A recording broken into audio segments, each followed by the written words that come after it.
What's up, y'all? This is Brave, and I'm back for another review of Ready to Love, Make a Move. This is season 1, I want to say episode 6. And yeah, let's just jump right into this review, you guys.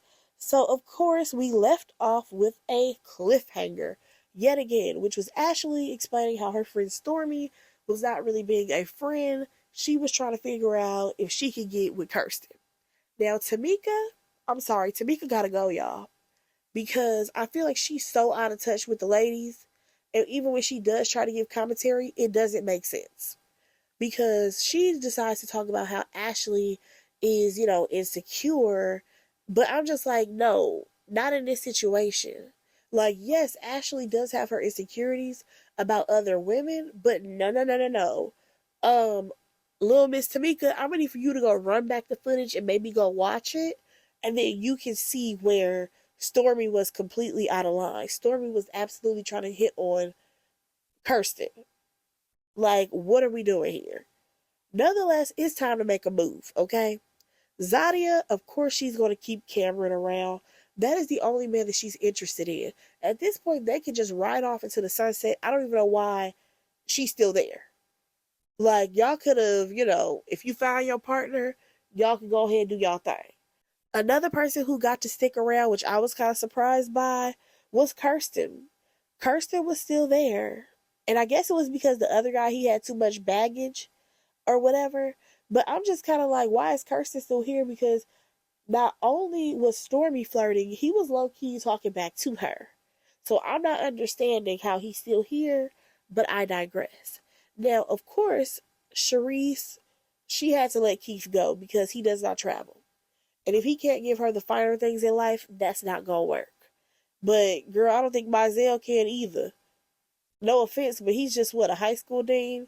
He seemed like he was a regular man. And I just don't see him doing all this lavish stuff that you are expecting. Nonetheless, I almost forgot. Vernisha, she decided to move on from Jabari and hop on over to Tabari. Okay? So the ladies, we do see them come together, and we are about to celebrate Zadia's birthday. Tamika is planning to throw a party where all the ladies, they can bring their keepers, as well as if they're interested in the guy who they go on a new date with, they can come as well. So first we see Zadia. Well, we actually see Zadia and her new wig on this date, and it's with a guy named Darius. He's 31 years old, and he's a photographer. And I'm just like, okay, well, he's a little young. This is the second guy that you guys have given her that is 31 years old, and she is 37. What's going on here? Nonetheless, she wasn't feeling him. From the moment that man walked in, she had no interest in him because, number one, she only has Cameron on her mind. And secondly, this man turned out to be a Cameron dupe. He literally works in the medical field, same as Cameron. He's a photographer, same as Cameron. She don't want the fake thing when she could just have the real Cameron. So, like I said, she only has eyes for Cameron at this point. However, things may be changing. Let's go ahead and move on to the next date because we see Charisse. She's on a date with a guy named Danzy. He's 44.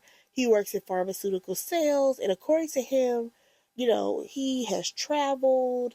He has the house that he's always wanted. The only thing that's missing in his life is a woman, right?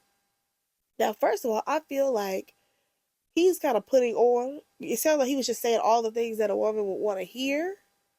But she does seem to like him. And it's because what? Oh, he's well traveled. And I'm just like, okay, we gonna see how far this actually goes. And baby, it did not get far. But we'll get there in a minute. So next we see Ashley. And she tells us that she's been talking nonstop to Don lately.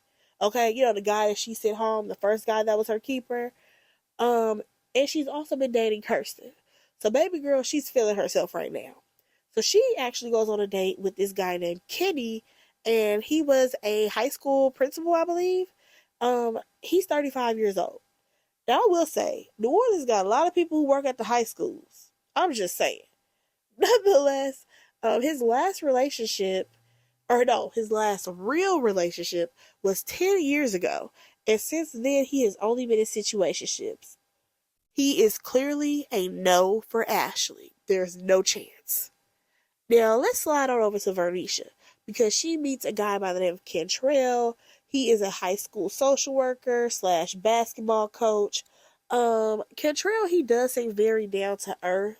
He has a heavy accent. He seemed very comfortable talking to Vernisha. However, later on when we see him, he seemed like a nervous wreck.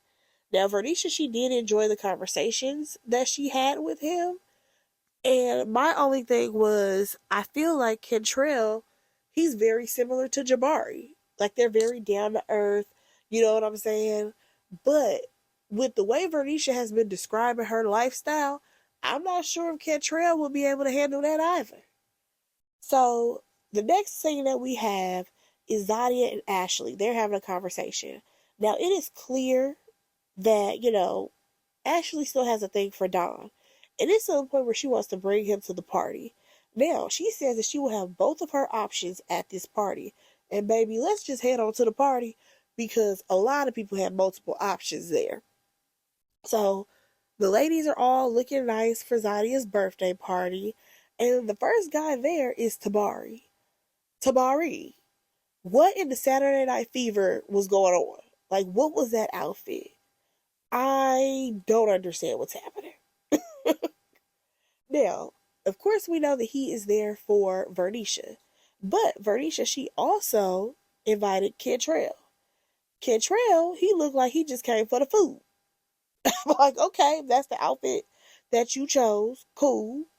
Because even when we saw him have a conversation with Vernisha or whatever, he just seemed very nervous, out of place. Okay? I mean, at one point, what's his name? Tabari, he ended up giving Vernisha a plate of food. He asked Cantrell, did he want anything? I'm just like, all of this is awkward. Okay? All of it's awkward. But Vernisha, again, she seems to have more of a connection, at least in that moment, with Tabari. Because Tabari is very smooth. He's like a talker. He's a jokester. While again, Cantrell, like I said, he just kind of sat there, ate his food for a cool minute because what else was he gonna do? He didn't know nobody else there at the party but Vernisha. It doesn't really seem like the guys are interacting with multiple ladies. Well, somebody is, and we gonna get there. But you know what I'm saying? It is kind of a weird situation that if you're invited by one of the ladies, you are only gonna know her and talk to her. And if she got options, hell, she avoided you. Nonetheless, let's go ahead and move on because we have Mizell and Danzy. They are there for Charisse, right? Now, here's my thing. That man Danzy, first of all, he came to this party for the free liquor. He came for the free liquor, and you can't tell me no different.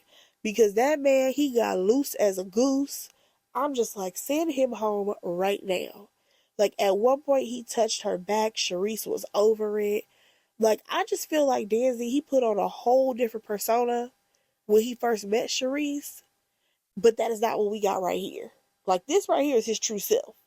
Mizell, he don't see no type of competition in Danzy. He over here giving her forehead kisses and stuff. So now she like Mizell. However, on the next episode, it looked like Mizell about to switch some things up because he trying to get at Vernisha. Okay? Which is interesting because, like I said earlier, these guys are only really dating one woman. And it's if that person even gets set up with that person. Because remember, that guy who, what's her name, Zadia was interested in, I can't remember what his name was. She had never been out on a date with him, but he got brought back around per request because he was set up for Vernisha. So it is an interesting dating situation here. But nonetheless, what's his name? Don. Don shows up for Ashley, okay? And when I tell you, they were cute. They were real, real cute. He picked her up, spin her around. They done kissed. They doing all types of stuff. I'm just like, okay, maybe you shouldn't have sent him home early. You know what I'm saying? I definitely think that he only had eyes for Ashley. Now, Zadia, I almost forgot all about her. It's her party and she can cry if she wants to. And I feel like she wanted to shed a tear because everybody had a man there but her. Where was Cameron? We don't know. Because, or no, we do know. Because when she talked to Tamika, she told her that, oh, Cam said he's going to come late because he has to work. And that makes her feel some type of way because she wants to be prioritized. First of all, girl, his job has been here before you even got here, number one. And also, if this man is supposed to be like a doctor, how he keeps saying it, yeah, he's gonna be busy. There's gonna be times where he's on call and he can't just, pop up because you want him to, Zadia. Like, be for real. If that's the case, don't date a man who's a doctor. Find somebody else. But nonetheless, Zadia, she is still waiting on Cameron to show up. Like I said, everybody else, they man is there. Now, do I really feel like Cam had to work? No. I feel like this was a production thing. I feel like production told him to say that because she won't give anybody else any time to shine. Okay? She not even taking a second glance at any of the other guys. So I feel like they wanted to have some type of confliction happening with these two. But y'all, that is my review. Let me know what y'all thought about this episode. Go ahead and like, comment, and subscribe to my channel, and I will talk to you on my next review. Bye, guys.